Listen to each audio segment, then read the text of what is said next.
Previous వీడియోలో మనం generate చేసిన బిల్స్ని ఎలా అప్రూవ్ చేయాలో ఈ వీడియోలో చూద్దాం. సో ఇక్కడ మనం లాగిన్ ఎలా అవ్వాలి అని అంటే అప్రూవర్ అకౌంట్తో లాగిన్ అవ్వాలి. సో అప్రూవర్ డీటెయిల్స్ ఎంటర్ చేసిన తర్వాతకి క్యాప్చా ఎంటర్ చేసి లాగిన్ మీద క్లిక్ చేయాలి. లాగిన్ మీద క్లిక్ చేశాక వెబ్ పేజ్ అనేది సేమ్ మనకి ఆపరేటర్ అకౌంట్తో లాగిన్ అయ్యాక ఎలా కనిపిస్తుందో అలానే కనిపిస్తుంది. లెఫ్ట్ సైడ్ 3 లైన్స్ కనిపిస్తాయి మనకి, అక్కడ ట్యాప్ చేయాలి.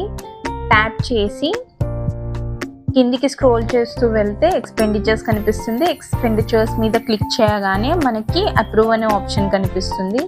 అప్రూవ్ మీద ట్యాప్ చేయాలి. సో ఇక్కడ మనం స్కీమ్ సెలెక్ట్ చేసుకోవాలి. స్కీమ్ మీద క్లిక్ చేయగానే సమగ్ర శిక్ష కనిపిస్తుంది, దాన్ని సెలెక్ట్ చేసుకోవాలి. సో పేజ్ లోడ్ అయ్యేంత వరకు మనం వెయిట్ చేయాలి.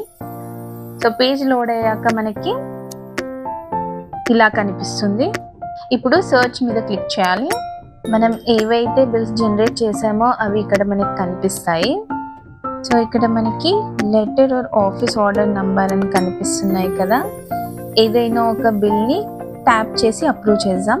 సో మనకి బిల్ మీద క్లిక్ చేయగానే ఇలా కనిపిస్తుంది అనమాట. సో స్క్రోల్ చేస్తూ కిందికి వెళ్తే మనకి అప్రూవ్ ఆర్ రిజెక్ట్ అనే ఆప్షన్ కనిపిస్తుంది, అక్కడ క్లిక్ చేద్దాం.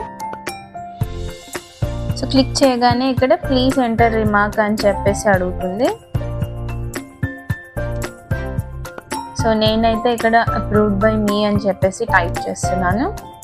ఇప్పుడు అప్రూవ్ మీద క్లిక్ చేయాలి.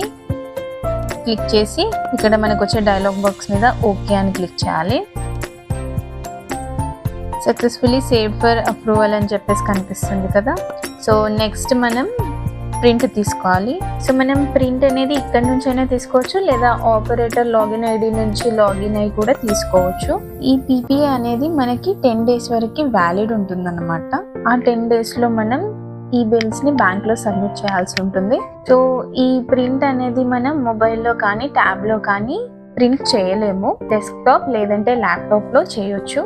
ఎలా ప్రింట్ చేయాలో ఇంకొక వీడియోలో చెప్పాను. కంటెంట్ నచ్చితే సబ్స్క్రైబ్ చేసుకోండి.